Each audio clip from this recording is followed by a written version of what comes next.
पूछ मेरी मंजिल कहां है, अभी तो सफर का इरादा किया है, ना हारूंगा हौसला चाहे जब तक, ये मैंने किसी और से नहीं अपने आप से वादा किया है। सभी साथियों को प्यार भरा नमस्कार। मैं आपका होस्ट एंड दोस्त अजय कुमार।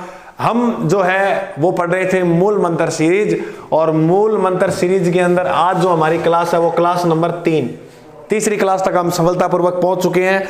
मैं आपको एक बात बता दूं मेरे भाई, मेरे साथियों, ये क्लास आप मिस मत करो। बहुत ही बड़ा नुकसान झेलना पड़ेगा पेपर के बाद, क्योंकि इसमें सीधे सीधे प्रश्न आएंगे और आप कहोगे गुरुजी आपने पहले मेरे को बताया नहीं है, मैं घर पे आके कैसे बता सकता हूं। मैंने हर प्रकार से आपको नोटिफिकेशन पहुंचा दिया है। अपना टेलीग्राम चैनल है जीके बाय अजय सर के नाम से, उसके माध्यम से भी मैं आपको पीडीएफ भी भेज देता हूं। चलो ज्यादा ही लगता है कि आपको टाइम नहीं मिल पाता तो आप फिर पीडीएफ से पढ़ लिया करो भाई, सुनी हुई बातें तो फिर याद रहती ही हैं। चलो आइए पहले प्रश्न की ओर।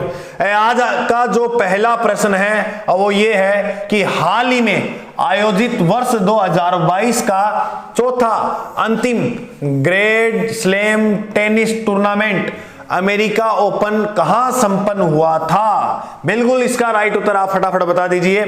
मैं आपको इसके लिए कुछ जो जानकारी की बात है वो यहां लिख दे रहा हूं। ये जो है ये कौन सा संस्करण था, यह 142वां संस्करण था। कौन सा संस्करण था मेरे भाई, 142वां संस्करण। और 142वें संस्करण का जो आयोजन संपन्न हुआ था वो हुआ था न्यूयॉर्क में। कहां पर हुआ था? न्यूयॉर्क में। अगर एग्जामिनर प्रश्न पूछे यूएनओ का मुख्यालय, यूएनओ का मुख्यालय कहां पर है, तब भी आप क्या करोगे मेरे भाई, यूएनओ का जो मुख्यालय है वह भी न्यूयॉर्क के अंदर है। कहां पर है मेरे दोस्त? न्यूयॉर्क में। गुरुजी यूएनओ की जो स्थापना है, यूएनओ की स्थापना वो कब हुई? अक्टूबर 1945 के अंदर यूएनओ की क्या हुई थी? स्थापना। तो मेरे भाई इसका जो राइट उत्तर होगा वो क्या होगा? न्यूयॉर्क। क्या होगा? न्यूयॉर्क। आइए सेकंड प्रश्न की ओर।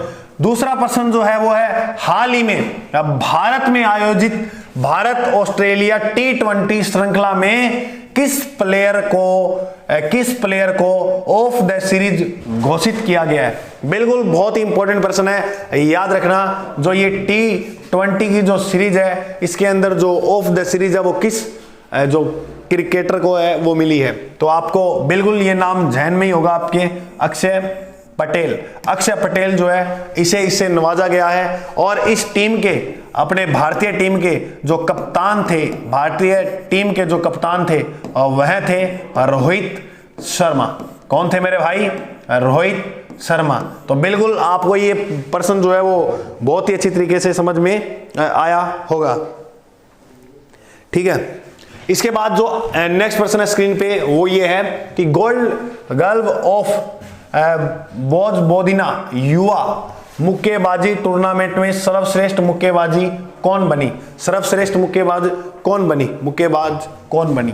तो याद रखना ये जो है बनी थी वो बनी थी रवीना। कौन बनी थी? रवीना। मोस्ट इंपॉर्टेंट प्रश्न है। सर्वश्रेष्ठ मुक्केबाज जो है वो रवीना बनी थी। बिल्कुल इस प्रश्न को आप याद रखिएगा। बिल्कुल समझ में आ गया अच्छी तरह से। आइए नेक्स्ट प्रश्न की ओर जो है वो हम बढ़ते हैं। ये आपकी स्क्रीन पे कि 8 सितंबर 2022 आयोजित टोक्यो ओलंपिक में डायमंड लीग चैंपियनशिप का खिताब जो है वो किस पहले भारतीय ने जीता। ये आपने बहुत ज्यादा बार नाम सुना है, नीरज चोपड़ा। इन्होंने जो थ्रो है वो कितना दूर फेंका? 88.44 मीटर। कितना भाई? 88.44 मीटर। मोस्ट इंपॉर्टेंट है मेरे दोस्त, याद रखना। ये खिताब जीतने वाले यह पहले भारतीय थे जिसका नाम है नीरज चोपड़ा। बिल्कुल, तो ये समझ में आ गया। बिल्कुल आ गया गुरुजी। आइए पांचवें प्रश्न की ओर। अंतरराष्ट्रीय वनडे क्रिकेट में सबसे ज्यादा विकेट लेने वाली जो महिला गेंदबाज जिन्होंने हाल ही में 24 सितंबर 2022 को अंतरराष्ट्रीय क्रिकेट से क्या लिया है? संन्यास। वो महिला जो है वो कौन है? तो बिल्कुल आपने ये जो नाम है झूलन गोस्वामी, इसका नाम सुना होगा। इन्होंने हाल ही में संन्यास ले लिया क्रिकेट से। यह वनडे क्रिकेट में सबसे ज्यादा विकेट लेने वाली महिला, बिल्कुल भूल मत जाना, झूलन स्वामी। झूलन स्वामी जो है वो सर्वाधिक क्रिकेट लेने वाली क्या बनी है? महिला। समझ में आ गया। इसकी अगर उम्र पूछे वर्तमान में तो इसकी उम्र जो है वो 39 वर्षीय है, 39 वर्ष है। ठीक है, बिल्कुल गुरुजी याद हो जाएगी। आइए नेक्स्ट प्रश्न की ओर कि भारत के क्षेत्र में ग्रैंड मास्टर प्रणव आनंद का संबंध कौन से शहर है? पहले तो आप ये देखो कि प्रणव आनंद है कौन? प्रणव आनंद ये जो है ये एक शतरंज खिलाड़ी है। आनंद जो है वो क्या है मेरे भाई? वह एक शतरंज खिलाड़ी है। कौन से खिलाड़ी? शतरंज। ये जो शतरंज खिलाड़ी है ये बेंगलुरु के है। कहां के हैं? बेंगलुरु के। बिल्कुल मोस्ट इंपॉर्टेंट प्रश्न है, याद रखना। बेंगलुरु किसकी राजधानी है? गुरुजी ये तो है कर्नाटक की, तो ये भी याद रखना। दूसरी बात, इंदौर स्वच्छ शहर की श्रेणी के अंदर आने वाला या स्वच्छ शहर कहलाने वाला जो शहर है अब वो कौन सा है? इंदौर। तो याद हो जाएगा प्रणव आनंद। और इसी प्रणव आनंद से आप याद रखना भारत के 76वें, कौन से भाई? 76वें ग्रैंड मास्टर जो है, ग्रैंड मास्टर जो है वो कौन है? वह भी प्रणव आनंद जी हैं। 76वें ग्रैंड मास्टर जो भारत के वर्तमान में है वो कौन है? तो वो है प्रणव आनंद। किस खेल से संबंध है? शतरंज से। चलो आइए नेक्स्ट प्रश्न की ओर। नेक्स्ट प्रश्न जो आपकी स्क्रीन पे है वो है सुप्रीम कोर्ट। बिल्कुल आपने ये नाम सुना होगा, उच्चतम न्यायालय। उच्चतम न्यायालय को ही इंग्लिश में क्या कहते हैं? Supreme court. उच्चतम जो न्यायालय, इससे एक प्रश्न ये याद रखना, ये भारत में एक ही है। सुप्रीम कोर्ट जो है उसकी संख्या कितनी है? भारत में एक। जबकि अगर प्रश्न पूछे हाई कोर्ट, हाई कोर्ट की जो संख्या भारत में वो 25 है। सुप्रीम कोर्ट एक ही है। और इससे क्या प्रश्न? इससे प्रश्न ये कि सुप्रीम कोर्ट के वरिष्ठतम न्यायाधीश न्यायमूर्ति डी वाई चंद्रचूड़ राष्ट्रीय विधिक सेवा प्राधिकरण के कौन से कार्यकारी अध्यक्ष नियुक्त किए गए हैं? देखो ये पॉइंट आप याद रखना, राष्ट्रीय विधिक सेवा प्राधिकरण। अगर ये पूछे कौन से नंबर के हैं तब तो इसका जो राइट उत्तर आप करोगे वो करोगे 31 नंबर के। वरना आपसे प्रश्न पूछा जाएगा कि उच्चतम न्यायालय के जो मुख्य न्यायाधीश है, कौन भाई? मुख्य न्यायाधीश वो कौन है? तो बिल्कुल सिंपल बात है, एक लाइन के अंदर इसको याद करते हैं, डी.वाई. चंद्रचूड़। इसकी फुल फॉर्म डी.वाई. की गुरुजी धनंजय यशवंत। डी.वाई. का मतलब क्या है? डी से धनंजय और वाई से यशवंत चंद्रचूड़। ये जो है भारत के 50 नंबर के न्यायाधीश है। 50वें भारत के न्यायाधीश जो है वो कौन है? डी.वाई. चंद्रचूड़। मोस्ट इंपोर्टेंट है, याद रखना। गुरुजी इससे पहले कौन थे? इससे पहले थे वेणुगोपाल। के वेणुगोपाल। गुरुजी ये कितने नंबर के थे? ये 49 नंबर के थे। कितने नंबर के थे? 49 नंबर के। कल एक छोटा सा बोलने में थोड़ा सा बताया तो ठीक था, लेकिन कल बोलने में मेरे को लगता है कि शायद गलत हो गया हो। आम आदमी पार्टी की बात बता रहा था मैं आपको। आम आदमी जो पार्टी है उसे 9वीं राष्ट्रीय स्तर की पार्टी बना दिया। इससे पहले जो पार्टी थी वो 8 ही थी, अब 9वीं आम आदमी पार्टी को। आपको पता है कि आम आदमी पार्टी कब बनाई जाती है? कि वो पार्टी जब राज्य स्तर के ऊपर आ जाए, कहीं 4 के अंदर अगर राज्य स्तर के ऊपर हो तो उसे राष्ट्रीय पार्टी का दर्जा दे दिया जाता है 4 राज्यों के अंदर। जैसे आपको पता हो एक केंद्र शासित प्रदेश है दिल्ली। दिल्ली के अंदर तो केजरीवाल की सरकार है, तो पता ही आम आदमी पार्टी है। पंजाब के अंदर भी आपको पता है। लेकिन गोवा और गुजरात यहाँ के जो राज्य हैं, कुछ मैंने ऐसे बोल दिया था कि गुजरात में आम आदमी की सरकार है, नहीं, यहाँ के कुछ जिलों में या इसकी राज्य ने मतलब अभी अनुमानित पारित कर दिया है तो आम आदमी पार्टी के बारे में। तो ये बात जो है आप याद रखना कि दिल्ली, पंजाब, गोवा और गुजरात, इन 4 में होते ही इसको क्या मिल गया? राष्ट्रीय स्तर का दर्जा। 9वीं राष्ट्रीय पार्टी कौन सी है? आम आदमी पार्टी।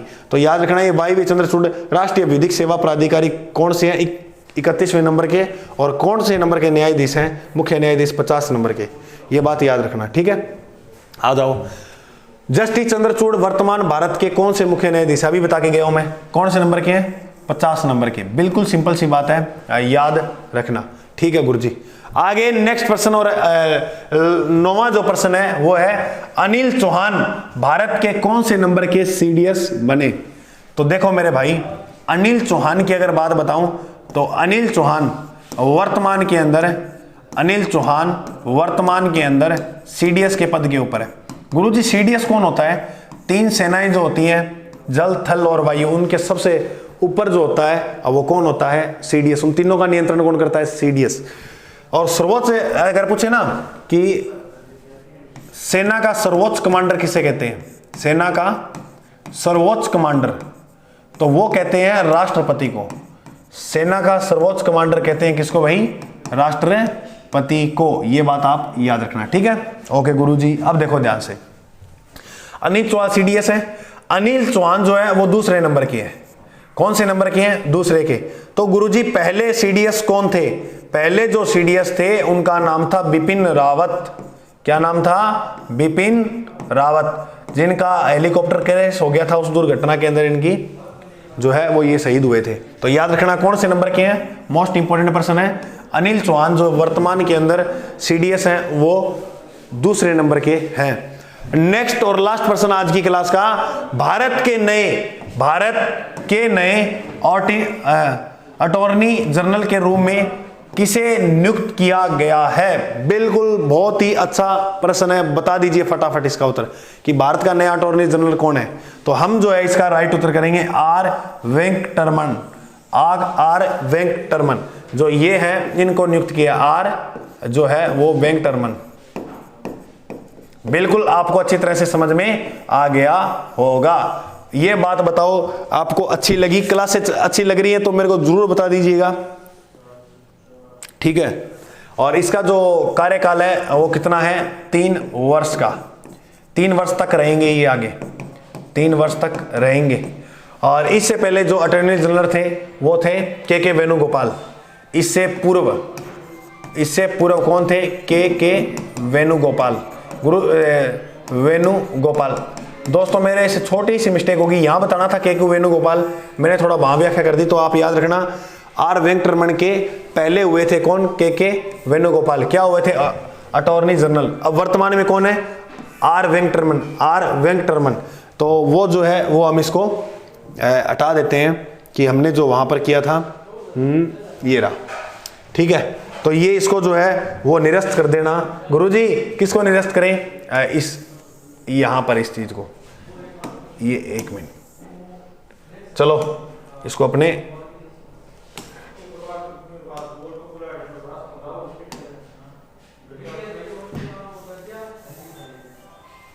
इसका जो राइट उत्तर है वो क्या होगा? 31वां, ठीक है? याद रखना राष्ट्रीय विधिक सेवा प्राधिकरण जो सुप्रीम कोर्ट के हैं डी वाई चंद्रचूड़, वो कौन से नंबर के हैं? 31वें नंबर के, ठीक है दोस्तों? उम्मीद करूंगा मैं आपको क्लास जो है वो बहुत ही अच्छी लगी होगी। तो इस नोट्स की मैं पीडीएफ जो है वो अपना टेलीग्राम चैनल है जीके बाय अजय सर के नाम से, इसके ऊपर डाल दूंगा। Thank you. ROU एस्पिरेंट आपको शुभकामनाएं देते हैं कि आप जल्दी से सिलेक्शन लो और मिठाई का डब्बा लेकर आओ, फटाफट भाग कर आओ फुल जोर से, गुरुजी हमारा सिलेक्शन हो गया है। मिलते हैं। और मैं एक बात और फिर घोषणा वो बताई थी मैंने कि मेरे पास आपके 2 पार्ट आएंगे, ए और बी। ए पार्ट के मेरे पास 700 महत्वपूर्ण प्रश्न है, बी पार्ट के 300। इसकी क्लास से भी जल्दी शुरू करने वाले हैं। कमेंट में आप थोड़ा बता दिए टाइम वाइम क्या रखें और बाकी कर देंगे, ठीक है? तो ये अपना टेलीग्राम चैनल है, इस पर मैं आपको सूचना वो दे दूंगा। मिलते हैं अगले भाग में, अभी के लिए जय हिंद।